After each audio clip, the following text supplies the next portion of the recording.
Welcome to the NBAV podcast.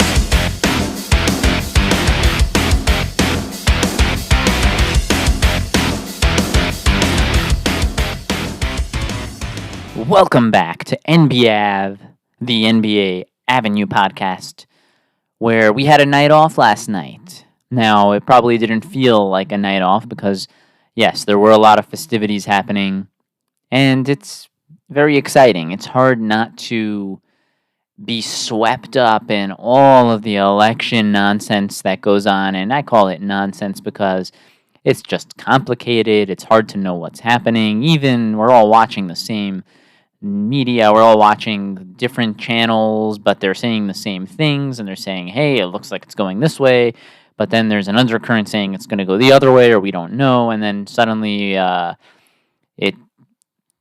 the switch seemed to flip very quickly, and it seemed like we did know what was going to happen.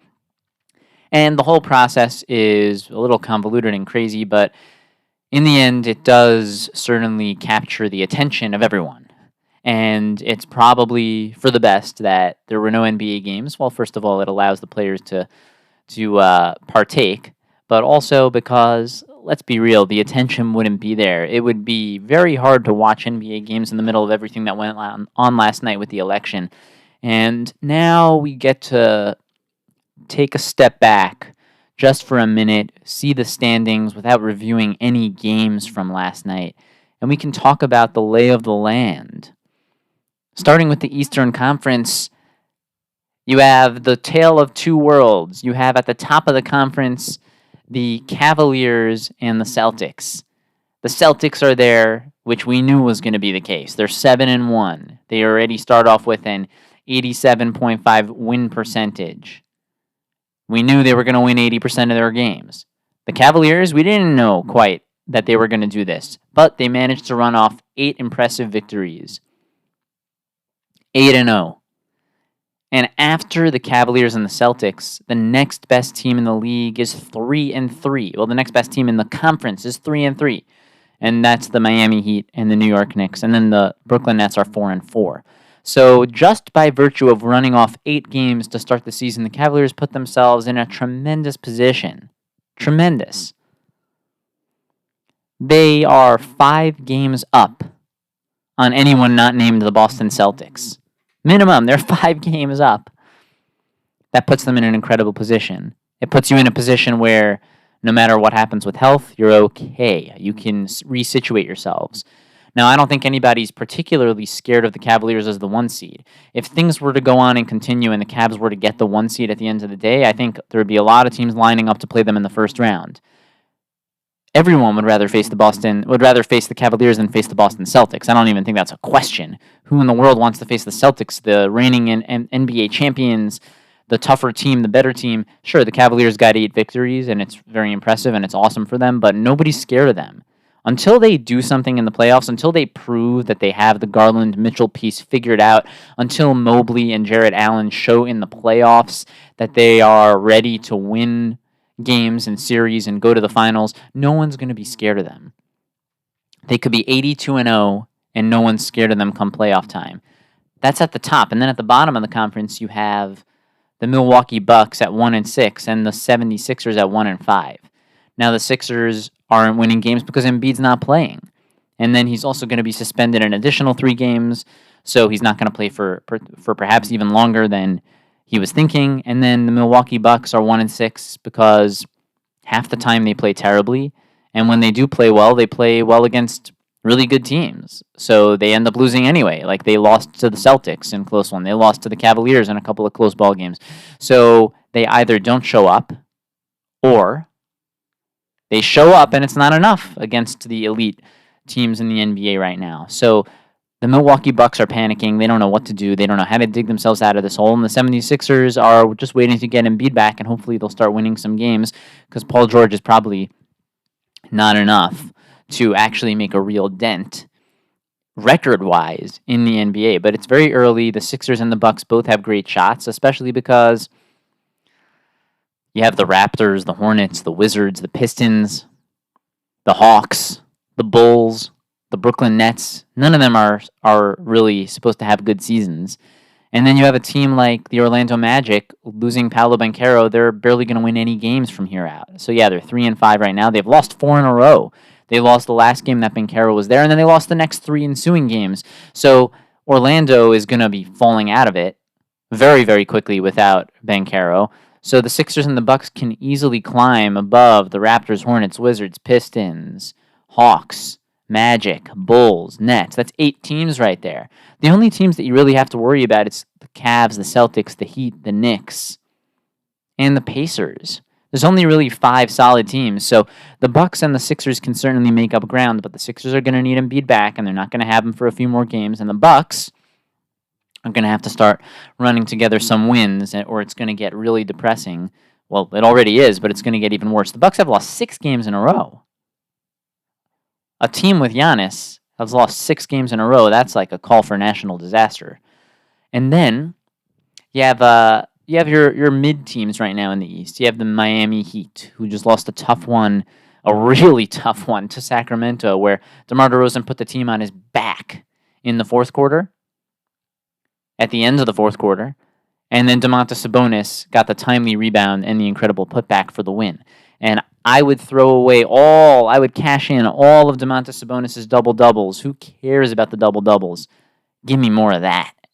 Give me those last-second clutch rebounds, clutch buckets, and get the job done. What he did at the end by making that shot is more valuable than anything he's done with all of his double-double records and rebounds and this and that, or even triple-doubles. It doesn't matter. What matters is, in close ball games, how are you playing down the stretch? And with what Sabonis did there, give me more of that. That's what's going to make the difference for this Sacramento team, not the double-doubles. It's going to be the timely buckets when they matter most in pressure situations. And I really loved... I understand we're jumping around a little bit here because we're talking about the Sacramento Kings, but I love DeMar DeRozan at the end of the ballgame. And now when Malik Monk learns to play off of him and DeRozan attracts a second defender, and now you give the ball to Malik Monk and he can go inside for a layup or a dunk, he's not going to go up soft. Malik Monk knows how to hammer that thing down.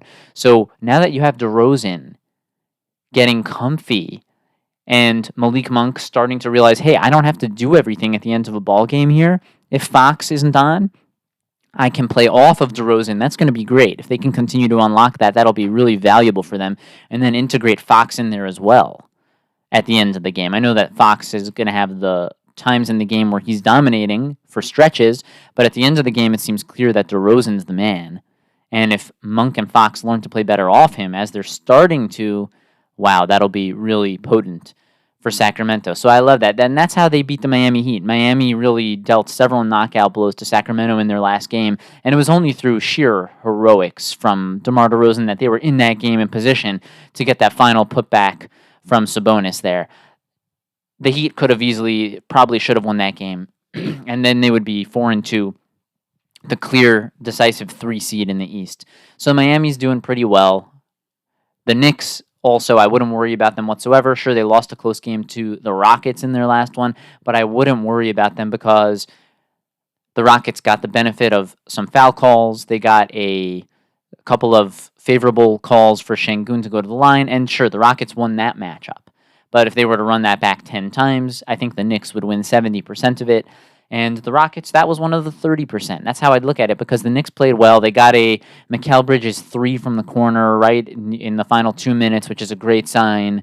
Cat looks good. Brunson looks good. And OG Anunoby got a key block at the end of the game there. So, yeah, it didn't go their way that time, but you're seeing all of the pieces start to work for the Knicks. And I would not worry. The Knicks lost all matchups so far have been close, tough ones. And I wouldn't worry about them at all, especially in the Eastern Conference, where the Knicks are going to be a top 5 seed, no doubt about it, not even a question. So I wouldn't be worried for the Heat or for the Knicks. The conference is super weak. The other team that's going to continue to move up is the Pacers. They were so locked in when they faced Dallas Mavericks. And I had the Pacers as a part of a parlay that night because the Pacers always play well against Dallas for some reason, and when they really lock in, they can play very well. The tricky thing for the Pacers is they're up and down, so you can't necessarily trust them when they're playing a lower seeded team, but you can also expect them to pull out some impressive victories against higher seeded teams. That's the perplexing part, is they play up, they play down to their competition. So Indiana was so locked in, absolutely incredible. And you started to see in the last couple of games Benedict Mathurin finally showing something in a very impressive. He's giving me Victor Oladipo vibes in terms of the confidence. He's giving Jimmy Butler vibes in terms of the confidence. Very, sort of just Anthony Edwards-esque vibes, where he really just believes he's got it. And wow, he was so impressive at the end of that game against Dallas. And I wouldn't worry for Dallas either. Dallas is going to be just fine. It was a close one, and the Pacers were so locked in. Halliburton, Miles Turner had a good game. Pacers are going to be up there, top 6, along with the Knicks, Heat, Celtics, and Cavs. And then it's about whether those two bottom teams there, those Sixers and the Bucks, can manage to claw their way up. If they can get victories, they will move up, because plenty of other teams in the East are going to get losses. So that is what they're going to have to concentrate on. And let's move on to the Western Conference, and then we'll quickly go through the games tonight, perhaps give some betting advice. Then you transition to the West, and what you have in the East that you don't have in the West is there's no really good team with high expectations in the West that's just sitting at the bottom like you did in the Eastern Conference. In the East, you have literally Milwaukee and Philly, two bona fide playoff teams who everyone expects to be in the playoffs firmly, totally out of it right now, sitting at not just out of the playoffs, but at the bottom of the entire conference. You don't have that in the West. At the West, you have the Jazz at 1-6, actually winning a game in their last one.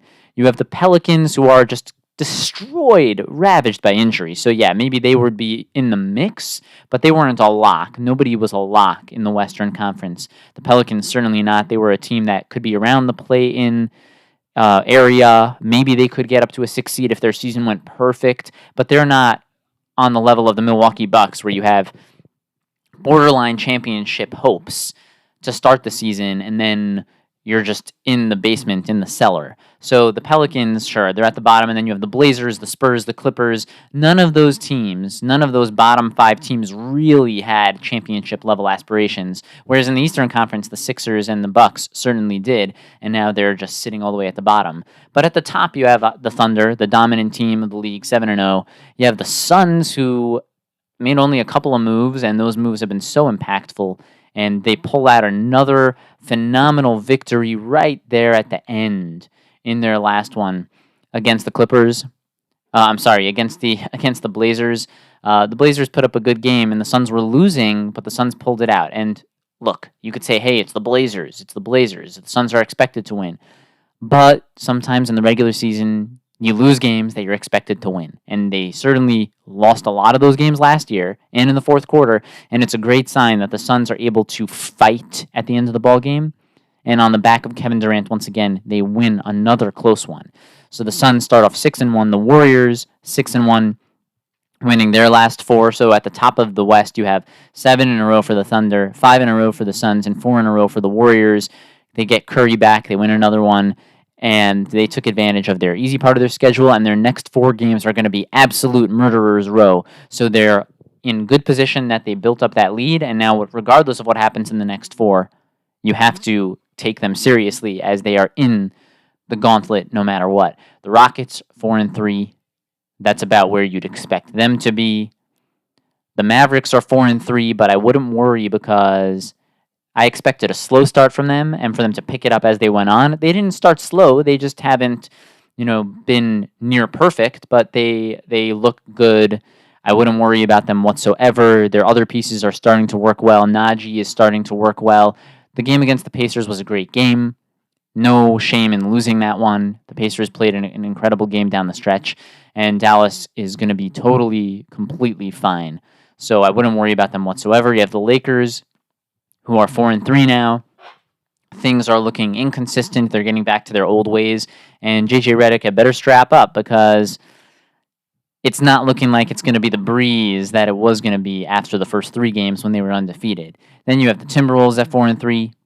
Hopefully they'll get it going. You have the Nuggets at 4-3, who are now going to have to play. They started off 0-2, then they won 3 in a row. They lost one. They won. They won. They went 0-2, then they went 2-2, and now they are.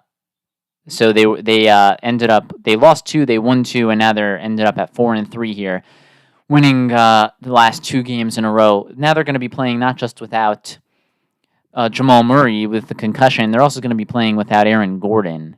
So that's going to get a little tough. But if you're a betting man, you can now go put big money on, or you can go bet heavy on Jokic, Christian Brown, and potentially you can sprinkle around a little bit with Russell Westbrook.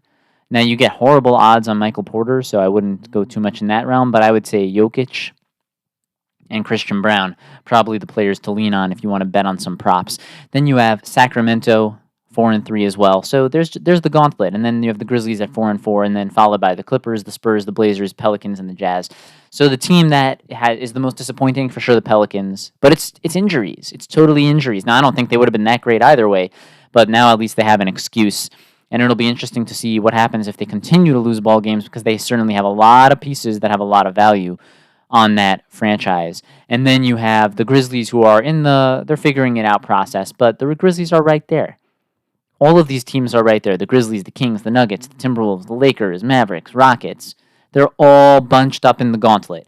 The only teams who are above the gauntlet right now are the Thunder, Suns, and Warriors. That's it. They're above it. None of those teams have more than a loss. So let's look at tonight, and let's talk about some perspectives on what's going to happen, and let's get into some betting. You have the Pistons against the Hornets. What can you say about Pistons versus Hornets? It's just a crapshoot. It's too close to call. The Hornets can win. The Pistons can win. It's 2 bad teams. Let's skip it. You have Orlando against Indiana. Now, this is as much of a lock as you're going to get. Indiana's going to win this ball game. Orlando doesn't know what to do without Banchero. Wagner is turning into the fraud Wagner that we anticipated. He's not a max guy. And they're also going to be without Wendell Carter, who they lean on, especially with Banchero out. So the Pacers are going to get the victory here. And the odds on them are pretty good considering. Let's see if we can get the odds on the Pacers. The odds on the Pacers going up against the Orlando Magic tonight. Let's pull it up very quickly here, because this is a team that you're probably going to want to use in some sort of parlay if you're betting NBA basketball. So let's get it going right here. You have the odds. You have Indiana is only at minus 190. They're sitting at minus 190. Now, I think that's pretty great, because Indiana should be a much heavier favorite against Orlando tonight. So the fact that it's only a minus 190, I think you want to use Indiana in some parlays there. That's my professional advice. Indiana for a lock. Then you have the Warriors going against the Celtics. The Celtics are coming back at minus 230.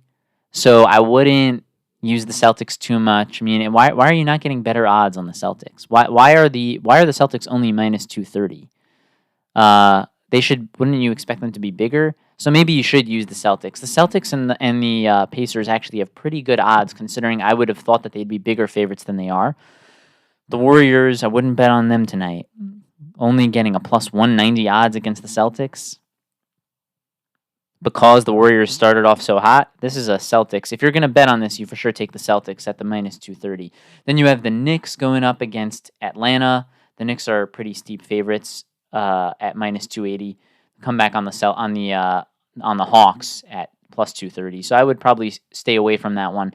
You have the Spurs and the Rockets. For some reason, the Rockets are heavy favorites against the Spurs. They're at minus 270. Now, I think it might partially have to do with the fact that Jeremy Sohan's not going to be playing in this one for the Spurs, and he's a big part of their offense and their defense.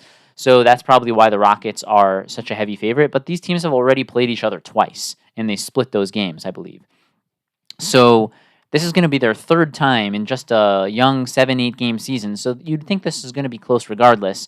So it's a little interesting that the Rockets are such heavy favorites, but maybe it's because Sohan is out. I'd probably stay away from this one because of the Sohan injury. Then you have the Cavaliers, heavy favorites against the Pelicans, and it's pretty much a lock. The Cavaliers at minus 290. I mean, how are the Pelicans going to manage to win this ball game without any of their players? Hopefully Zion plays, but they're going to be hurting for sure. Then you have the Lakers in toss-up against the Grizzlies. We don't know which Lakers team we're going to get night tonight, so we're going to need to see a little bit more from them before we start really playing the Lakers in some bets. We thought that they looked really good, and now it seems like they're back to their inconsistent ways. The Grizzlies also a little inconsistent. They're 4-4. They play better in some games than you think, worse in some games. Ja Morant is getting it going, but they're also missing Desmond Bane. They're missing Luke Kennard. So they're missing Marcus Smart. So we're not seeing the peak Grizzlies right now. So you probably want to stay away from that one. It's a toss-up. Then you have the Bulls against the Mavericks. The Bulls are heavy underdogs here, so I would consider just going straight up, taking the Bulls money line in this one. The Bulls at plus 315, the comeback on Dallas at minus 400 favorite. I would probably just ride the Bulls if you're willing to sprinkle a little bit there. You have the Oklahoma City Thunder, pretty heavy favorite at minus 290 against the Denver Nuggets. Denver, I wouldn't bet them to win this one, but I would consider going heavy on Jokic, going heavy on Christian Brown, now that they're missing Murray and Aaron Gordon. You have the Miami Heat going against Phoenix. I would venture to stay away from this one. Phoenix has looked pretty good so far, but Miami only getting a plus 184 odds there, so you can't really take Miami, you can't really take Phoenix. I'd steer away from this one. If you want to know my opinion on who's going to win the game, well, Phoenix is going to have to lose eventually. It's a really close one. Miami's played pretty well, but Phoenix on their home court, maybe slight favorite. It's probably priced correctly at minus 220 for Phoenix. Then you have Toronto against Sacramento. Sacramento a heavy favorite, minus 590. Are they the biggest favorite of the night? They're the biggest favorite of the night is Sacramento against Toronto. Now, Toronto has played some really good games without Scotty Barnes. That's a little surprising. I would throw some plus money onto the Raptors at plus 430. I think that's a good one. If you want to sprinkle something on the Raptors, sprinkle something on the Chicago Bulls, maybe you'll get a win in one of those games. It's just a regular season game. Anything can happen. That's how I would do it. And then you have the Sixers going against the Clippers in more of a crapshoot game. The Clippers slight favorite at home. That's to be expected. Let's see. We're getting back to a full slate of NBA action tonight. And this should be a good one. We're really looking forward to it. As always, we're your source for a great time every time. And until next time, we are out.